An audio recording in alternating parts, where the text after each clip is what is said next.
안녕하세요. 한시 읽는 최경영입니다. 지난 시간에 그 명도하고 그 주희, 그래서 그 흔히 뭐 철학시, 천리시, 사상시, 얘기만 해도 별로 재미없어 보이는 시들이죠. 재미있게 들으셨는지 모르겠는데, 이번에는 그거에 대해서 연언이랄까? 제가 연언 따지는 걸 그렇게 좋아하는 성질은 아닌데, 이 얘기는 좀 해야 될 것 같아서 일단 그 도연명의 음주 시 가운데 다섯 번째, 가장 유명한 다섯 번째 시를 읽고서 연언을 한번 따져보고 그 다음에 요 시만의 어떤 맛을 느끼는 시간을 갖도록 하겠습니다. 일단 한번 시를 보겠습니다. 음주. 결려제인경 이무거마헌이라. 문군 한응이요 심원 지자편이라. 이 편자에 주목하시기 바랍니다. 체국 동리하 유연견 남산이라.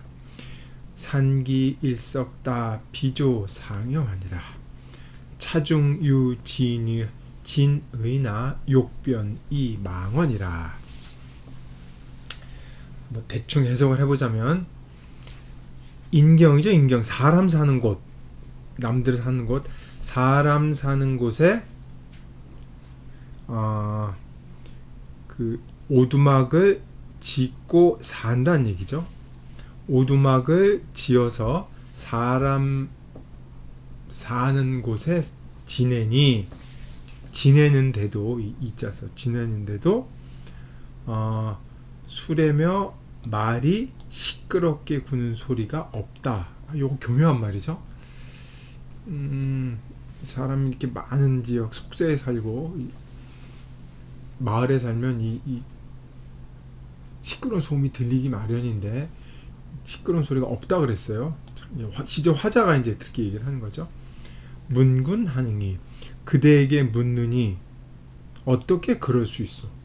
어찌 능 그렇게 할 수 있어? 소리가 없을 수 있어. 대답이 심원 지자편이라. 마음이 멀어지면 땅은 저절로 편자를 참 해석하기 힘들죠. 치우치다고 해석이 안 되죠. 마음이 멀어지면 땅은 저절로 자기만의 공간을 갖는다는 뜻입니다. 여기서는 체국 동리하 유연 견으로 읽었는데 아마 현으로 보는 게 의미상으로 더 이해가 쉬울 듯 합니다.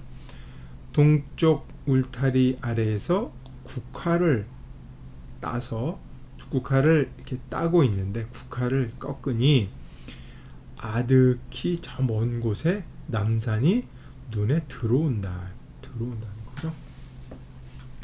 산 기운은 해저물 역에 아름답고 나르는 새가 서로 함께 집으로 돌아온다. 이 가운데 진짜 뜻이 있으니 설명하고 싶지만 이미 말을 잊었다. 해석은 대충 이 정도로 될 수 있을 거예요. 어려운 글자 하나도 없죠. 어려운 글자 하나 없고, 체국 동리하 유연견 남산, 요 구절은 아마 한시를 통틀어서 가장 위대한 구절의 하나로 꼽힐 정도로 인구의 회자되고는 명구입니다. 이렇게 말씀을 들으신 분들은 도대체 왜? 라고 질문을 하셔야 되겠고, 왜 그러지? 라고 의문을 가지시는 게 당연하고 그래야 하죠. 왜 그게 이렇게 유명한 구절이냐라고 이제 설명하기가 쉽지 않다는 게 이 시의 참 난점입니다. 그것만 이해를 한다면 이 시가 참 대단하시다는 걸 알 텐데 그게 힘들죠. 오늘 제 임무가 그건데 잘 설명이 될지 모르겠습니다. 시가 이제 첫 구절 1, 2구는 거의 산문투죠. 말일자 써서 그냥 자유롭게 쓴 게 느껴지죠. 글자 하나도 없고 그런데 내용을 한번 흐름을 한번 잠깐 보겠습니다. 129가 이제 화자의 말이죠. 화자가 이제 딱 무슨 말을 한 거예요. 속세, 인경, 사람 사는 곳에 사는데 시끄러운 소리가 들리질 않는다. 이 얘기를 딱 던지니까 이제 문군하능이라고 하는 그게 가상의 혹자이기도 하고 뭐 진짜 혹자로 보기도 할 수 있지만 가상의 혹자겠죠. 이런 얘기를 하니까 아니 어떻게 그럴 수가 있지? 라고 묻는 거죠. 그대에게 묻노니 문군 그대에게 묻노니 어떻게 그럴 수 있어? 그랬더니 대답을 하죠. 심원지자편이라. 요 심원지자편이란 요 5글자 사구의 5글자가 이 전체 시를 그 스테이지를 넘기는 어떤 그 문에 해당이 되죠. 요 문을 제대로 열려야 나머지 게 설명이 되는 거죠. 심원지자편. 마음이 이 자기가 살면서 마음이 이 사람들과 거리를 두면 속세에 사는 삶의 방식과 거리를 두면 자기가 사는 곳은 저절로 자기만의 고유한 공간으로 오롯이 남게 된다. 이런 얘기죠. 그래서 편자 쓴 거예요. 편자 참 잘 썼죠. 묘하게 쓴 거예요. 공간적으로 뭐 치우쳐 있다. 뭐 그렇게 보기도 하지만 떨어져 있다. 그렇게 보기도 하지만 마음이 멀어지면 그 마음에 따라서 이 자기가 사는 공간 자체가 자기만의 공간으로 완전히 변한다는 거를 심원지자편이라고 이렇게 설명을 한 거죠. 나머지 구절은 심원지자편이라는 상태에서 나타나는 광경들입니다. 두 글자. 여기 이 두 구죠. 그러니까 5, 6, 9, 7, 8, 9. 특히 이제 5, 6, 9가 이제 핵심이 되는 거죠. 심원지자편하면 어떤 일이 벌어지느냐? 국화를 자기 그 딸 때 여기 남산이 집에서 남산이 자기도 모르게 눈에 들어오고 여기 남산이라 그랬으니까 산이 있으니까 산기로 받은 거예요. 남산의 산 기운이 밤이 되면 또 더욱더 아름다워지고 새들이 함께 돌아오고 이런 자연의 풍경들이 그냥 의식하지 않아도 이렇게 쓱 들어오는 거죠. 분명 여기는 심원지자편이라고 해서 자연이란 대상과 자기가 여기 인간 세상이 분리됐다고 얘기를 했지만 인간 세상과 의도적으로 분리시킨 게 아니고 마음으로 심원해서 수양을 했다 그러나 그렇게 했겠죠. 그래서 지자편이 되면 오히려 국화를 따면서 산이 눈에 들어오고 저물녘에 해가 지면서 그 아름다운 광경이 눈에 들어오고 이 새가 돌아가는 게 눈에 보이고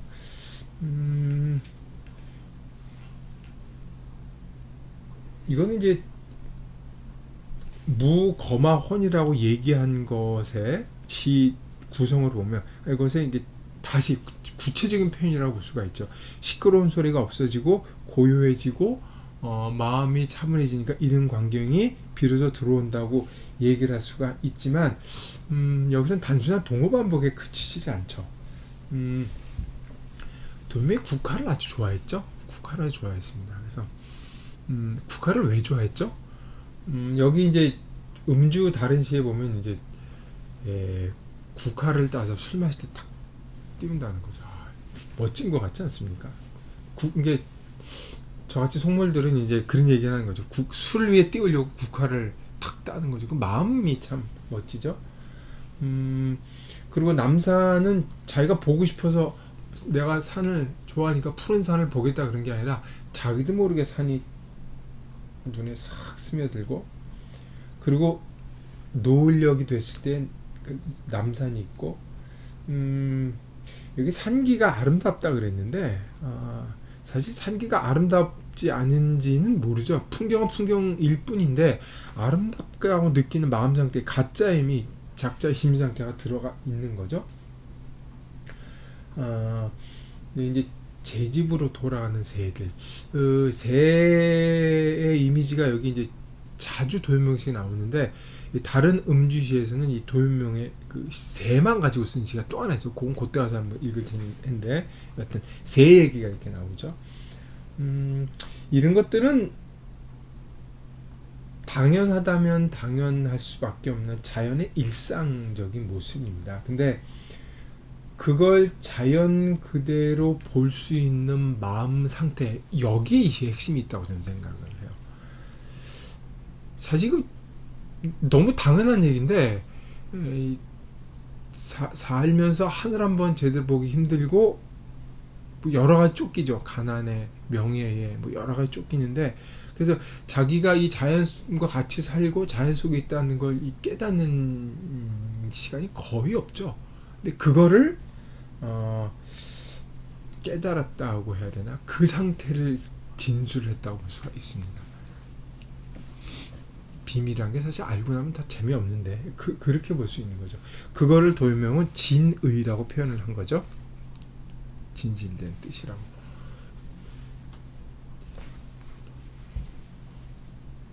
5, 6, 7, 8, 9 심원 지자편 됐을 때 드러나는 그 자연의 광경들, 마음에 스미는 풍경들, 여기에 진의가 있는데 이게 정말 어떤 것인지를 설명을 해주고 싶지만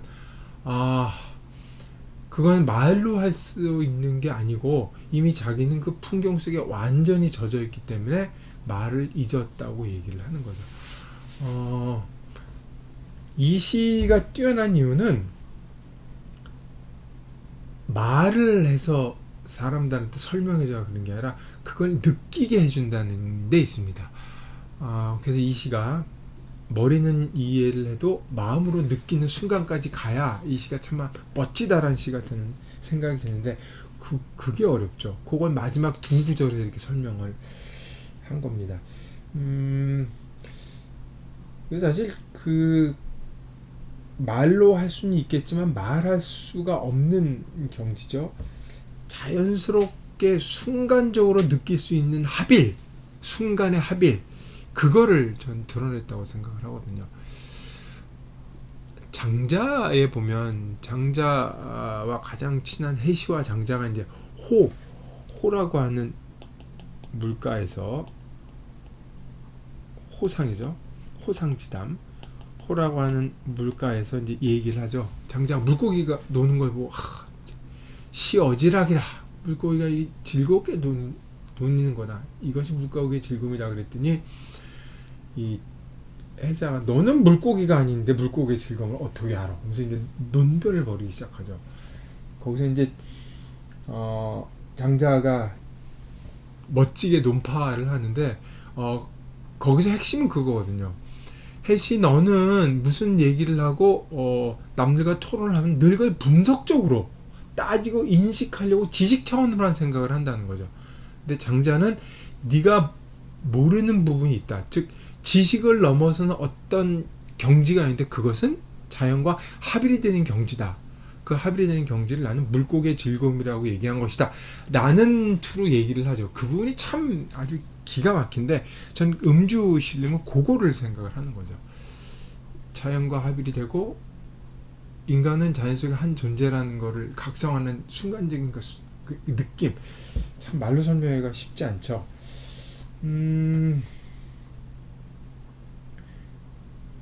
지난번에 한번 그 명도의 시를 한번 생각을 해요. 추일 우성 같은 거, 가을날 우연시다 같은 거 시가 굉장히 잘 됐는데 그 시가 그 다른 그 명도의 시보다 수준이 높은데도 불구하고 뛰어난 시인데도 도연명의 이 시에 비해서는 참 죄송스러운 말이지만 한 수가 낮다는 생각이 딱 들 수밖에 없죠. 거기는 어쨌든 명도는 말로 다 표현하려고 애를 썼거든요. 그런 경지가 있어라고 말로 딱 표현을 했는데 도연명은 그건 말로 할 수 없는 거야. 그건 느끼는 거니까라고 딱 얘기를 하죠. 여기는 되게 평이한 말을 썼죠. 그때 명도는 이제 관념어들이 딱 들어갔죠. 개념어들을 쓸 수밖에 없죠. 수준 높은 형용사학을 얘기한다고 그 개념을 철학적으로 딱 썼는데 도연명은 여기서 평이한 말만 쓰고 담백한 그 심정을 드러냈죠. 이 가장 높은 경지를 가장 평이한 말로 설명을 한다, 이렇게 느끼게 하도록 한다는 것. 그러니까 어떤 다른 것이 있다. 눈에 보이는 세계가 다가 아니라는 것. 우리가 최고라고 생각하는 건 너머에 뭐가 있다는 어떤 느낌? 그런 거죠. 그런데 뭐 거대한 말이나 심오한 표현, 뭐 어마어마한 이미지, 깜짝 놀랄 표현들 그런 걸 쓴 게 아니라 자연 속에 융화가 된 상태에서 자연스럽게 나온 말이죠. 일상어도. 그래서 이제 그 명도의 시나 주희의 시가 대단히 높은 시고 뛰어난 철학시이긴 하지만 연원을 따지면 도연명에까지 올라와서 얘기를 하는 게 바로 그런 이유가 되는 거죠. 뭐 도연명의 음주시 다섯 번째 요거 넘버 5는 사실 한시의 최고 경지라는 게 중평이에요. 제가 젊었을 때, 지금도 젊습니다. 죄송합니다만 한참 어렸을 때 그 이 시를 읽었을 때는 이게 이렇게 뭐 대단하냐고 요란을 떠냐고 뭐 나도 이거 충분히 이런 시 쓸 수 있을 것 같고 이런 경지에 올라갈 수 있을 것 같았는데 나이를 먹으면서 이 시를 보니까 이 시가 만만치 않다는 생각이 드는 거죠. 정말 이게 정말 대단하구나 하는 생각이 듭니다. 뭐 제가 좀 오만스러운 기운이 있어서 누가 뭐 어려운 철학 얘기한다 그러면 저는 그 사람 얘기 듣고 집에 돌아가서 한 일주일 동안 처박혀서 책 다 읽고 꼼꼼히 따지면 내 나름대로의 논리를 세울 수 있기 때문에 거기에는 별로 부러운 생각을 안 가져요. 근데 이런 시를 읽으면 이게 진짜 쉽지 않구나 라는 생각을 요즘 절실히 더 느끼게 됩니다. 그래서 이제는 그 시사적으로 보면 정리를 해보겠습니다. 시사적으로 보면 철학시 그거의 연원이 여기에 있다. 그런 뭐랄까 조상격에 해당이 된다는 걸로도 의미를 줄 수가 있지만 그걸 제외하고 이 시 자체만 읽어도 시가 상당한 경지에 있다. 그리고 제가 설명을 좀 서투르게 했습니다만 채국동리와 유연현 남산이라는 구절은 이 쉬운 말이지만 예사롭게 쓸 수 있는 말이 아니라는 걸 알 수가 있죠. 선생님께서 잘 들으신 분께서 제 모자른 말을 잘 감안해서 이해를 해주시길 바라겠습니다. 시를 한번 읽어보겠습니다. 음주 결려 제인경 이무거마원이라 문군하능이요 심원지자편이라 채국동리하 유연견 남산이라 산기일석가 비저상여한 차중유진의 욕변 이망언이라 사람 사는 곳에 오두막 지어도 수레며 말소리 시끄럽지 않다. 어찌 그럴 수 있소? 마음 멀리하면 사는 곳은 저절로 왜 떨어진다오. 동쪽 울 아래 국화를 따니 유연히 남산이 눈에 들어오고 산기운 저물녘에 아름다워 나는 새 무리지어 돌아온다. 이 가운데 참 뜻이 있으니 말해 보려 하나 이미 말을 잊었네.